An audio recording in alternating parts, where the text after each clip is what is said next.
Telangana politics కాకమేదున్నాయి. KCR entry తర్వాత అవి మరింతగా వేడెక్కాయి. పార్లమెంట్ ఎన్నికలు దగ్గర పడుతున్న వేళ తెలంగాణ రాజకీయం రసవత్రంగా మారుతోంది.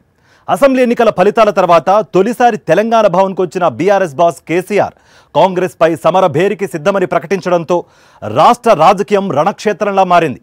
కృష్ణా జలాల పరిరక్షణ ధ్యేయంగా బీఆర్ఎస్ నల్గొండలో భారీ బహిరంగ సభకు సిద్ధమవుతోంది. పార్లమెంట్ ఎన్నికల నేపథ్యంలో కృష్ణా జలాల అంశాన్ని ప్రచారాస్త్రంగా మలుచుకునేందుకు వ్యూహాలు సిద్ధం చేసింది. అటు బీఆర్ఎస్కు పోటీగా అదే నల్గొండ వేదికగా కాంగ్రెస్ కూడా పోటీ సభ నిర్వహించేందుకు సిద్ధమవడంతో తెలంగాణ పాలిటిక్స్ లో హీట్ పీక్స్ కు చేరుకుంది. తెలంగాణలో కాంగ్రెస్ వర్సెస్ బీఆర్ఎస్ గా పొలిటికల్ వార్ అంతకంతకు ముదురుతోంది. అనారోగ్యం నుంచి కోలుకొని కేసీఆర్ రీఎంట్రీ తర్వాత గులాబీ శ్రేణుల్లో నూతన ఉత్సాహం స్పష్టంగా కనిపిస్తోంది. కేఆర్ఎంబీ అంశంలో కాంగ్రెస్ ప్రభుత్వంపై యుద్ధం చేయాలని బీఆర్ఎస్ ఫిక్స్ అయింది. కృష్ణా బేసిన్లో తెలంగాణ హక్కును కాపాడడం కోసం ఎంతవరకైనా పోరాడతామని చెబుతోంది. ఈ నేపథ్యంలో కృష్ణా జలాల పంపిణీ, నాగార్జున సాగర్, శ్రీశైలం ప్రాజెక్టుల అప్పగింత వ్యవహారం అధికార కాంగ్రెస్, ప్రతిపక్ష బీఆర్ఎస్ మధ్య రాజకీయ కాక మరింతగా పెంచుతోంది. నేతల మధ్య సవాళ్లు ప్రతి సవాళ్లు మరింత హీట్ పెంచుతున్నాయి. పార్లమెంటు ఎన్నికల సమయంలో కృష్ణా జలాల అంశాన్ని ప్రచారాస్త్రంగా మలుచుకునేందుకు బీఆర్ఎస్ వ్యూహం రచిస్తోంది. కృష్ణా జలాల్లో వాటా తేల్చాలని డిమాండ్ చేస్తూ బీఆర్ఎస్ చలో నల్గొండకు పిలుపునిచ్చింది. ఇప్పటికే కేఆర్ఎంబీకి కృష్ణానదిపై ఉన్న ఉమ్మడి ప్రాజెక్టులను అప్పగించడంలో మీరంటే మీరే కారణం అంటూ అధికార కాంగ్రెస్, ప్రతిపక్ష బీఆర్ఎస్ నేతలు తీవ్ర స్థాయిలో ఆరోపణలు చేసుకుంటున్నారు. ఈ సమయంలో కృష్ణా జలాలతో అత్యధిక లబ్ధి పొందుతున్న ఉమ్మడి నల్లగొండ జిల్లా కేంద్రంగా సభకు ప్లాన్ చేయడంతో రాజకీయం మరింత హీటెక్కింది. ఇక భారీ జన సమీకరణతో నల్లగొండ సభను గ్రాండ్ సక్సెస్ చేసేందుకు నియోజకవర్గాల వారీగా ఇన్ఛార్జీలను కూడా బీఆర్ఎస్ నియమించింది. కృష్ణా జలాల్లో రాష్ట్ర హక్కులు సాధించడమే ఈ సభ ప్రధాన ఎజెండా అని బీఆర్ఎస్ చెబుతోంది. ప్రభుత్వ నిర్ణయంతో రాష్ట్ర ప్రయోజనాలు దెబ్బతినే పరిస్థితి నెలకొందని ఆరోపిస్తోంది.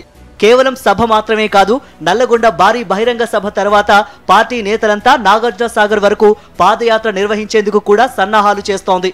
అదే జరిగితే ఖచ్చితంగా అది వార్తల్లో టాప్ హెడ్లైన్ గా మారుతుంది. అయితే కృష్ణా జలాల విషయంలో కాంగ్రెస్ సర్కార్ రాష్ట్ర ప్రయోజనాలను దెబ్బతినేలా వ్యవహరిస్తుందన్నది బీఆర్ఎస్ ప్రధాన ఆరోపణ. భవిష్యత్తులో ఏ ప్రాజెక్టు కట్టాలన్నా, ప్రాజెక్టు నుంచి చుక్క నీరు తీసుకోవాలన్నా వారి అనుమతి తీసుకోవాల్సిన పరిస్థితి ఉంటుందని బీఆర్ఎస్ విమర్శిస్తోంది. అందుకే కేఆర్ఎంబీ పరిధిలోకి నాగార్జున సాగర్ ప్రాజెక్టు వెళ్లకుండా నిరోధించాలని బీఆర్ఎస్ బలంగా డిమాండ్ చేస్తోంది. అదే సమయంలో తెలంగాణ వాటా తేల్చకుండానే ప్రాజెక్టులను కేఆర్ఎంబీకి అప్పగించడం ఏంటన్నది గులాబీ పార్టీ ప్రధాన ప్రశ్న. అయితే ఇప్పటికే నాగార్జున సాగర్, శ్రీశైలం ప్రాజెక్టులను కేఆర్ఎంబీకి అప్పగించడంపై బీఆర్ఎస్ ఎంపీలు నిరసన తెలిపారు. ఢిల్లీలో కేంద్ర జలశక్తి శాఖ మంత్రి గజేంద్ర సింగ్ షెకావత్ ను కలిసి పరిస్థితిని వివరించారు. ప్రాజెక్టుల అప్పగింతపై తమకున్న అభ్యంతరాలను తెలుపుతూ లేఖను కూడా అందజేశారు. ప్రాజెక్టుల విషయంలో ఎవరెన్ని మాటలు చెప్పినా 10 ఏళ్లలో కేసీఆర్ గారి ప్రభుత్వం కేఆర్ఎంబీకి ప్రాజెక్టులు అప్పచెప్పలేదు. కానీ వచ్చిన 2 నెలల్లోనే మీరు అవగాహన రైత్యంతో, తొందరపాటుతో మీరు ఇలా మన తెలంగాణ ప్రాజెక్టులను ఢిల్లీ చేతిలో పెట్టి అడుక్క తినే పరిస్థితి తెచ్చినారు. మీరు is it not your failure? కానీ దురదృష్టం ఏంటంటే ఆ ఫెయిల్యూర్ను కప్పుకోవడానికి, అంటే ఆ ఫెయిల్యూర్ను, ఒక తప్పును కప్పిపుచ్చుకోవడానికి మరిన్ని తప్పులు చేసే విధంగా ఒక అబద్ధాలు మాట్లాడడం, ఎదురుదాడికి దిగడం, దుర్భాషలు ఆడడం, ఇది ఒక ముఖ్యమంత్రికి తగునా అని నేను అడుగుతా ఉన్నా. సరే, వ్యక్తిగతంగా రాజకీయాలు, ఎలక్షన్లు, ఓట్లు, సీట్లు అంటే ఎంతైనా తిట్టుకుందాం, ఓకే, కొట్లాడదాం. కానీ ఇది రాష్ట్ర ప్రయోజనాలు, ఇది జాతి భవిష్యత్తు, ఈ రాష్ట్ర ప్రజల భవిష్యత్తును ఫనంగా పెట్టొద్దని నేను ముఖ్యమంత్రి గారిని కోరుతా ఉన్నా. భేషజాలు కాదు కావాల్సింది, మనము రాజకీయాలకు అతీతంగా రాష్ట్ర ప్రయోజనాలు కాపాడాలి. అన్ని అబద్ధాలు అంటే ఇలా అబద్ధాల పునాదుల మీద ప్రభుత్వాలు నడపాలనడం అనేది కరెక్ట్ కాదు. ప్రభుత్వాలు ప్రజల కోసం పనిచేయాలి, రాజకీయాల కోసం కాదు. ఇదంతా కాసేపు పక్కన పెడితే ఈ నెల 13న బీఆర్ఎస్ నల్లగొండలో నిర్వహించాలనుకుంటున్న సభకు కాంగ్రెస్ ప్రభుత్వం అనుమతిస్తుందా లేదా అన్నదే ఇప్పుడు ఉత్కంఠగా మారింది. జిల్లాలో ముందస్తు అనుమతి లేకుండా నెల రోజుల వరకు ఎలాంటి ధర్నాలు, రాస్తారోకోలు, నిరసన ప్రదర్శనలు, బహిరంగ సభలు నిర్వహించడానికి వీల్లేదని ఇప్పటికే జిల్లా ఎస్పీ ఓ ప్రకటన చేశారు. అటు కేసీఆర్ నల్లగొండలో అడుగు పెడితే ప్రజలే అడ్డుకుంటారని మంత్రి కోమటిరెడ్డి వెంకటరెడ్డి ఇప్పటికే వ్యాఖ్యానించారు. ఈ పరిణామాల నేపథ్యంలో అందరి చూపు నల్లగొండపైనే పడింది. ఇక్కడ మరో ఆసక్తికర విషయం ఏమిటి అంటే బీఆర్ఎస్ కు పోటీగా కాంగ్రెస్ కూడా అదే నల్లగొండ వేదికగా ఒక సభ నిర్వహించాలని డిసైడ్ అయింది.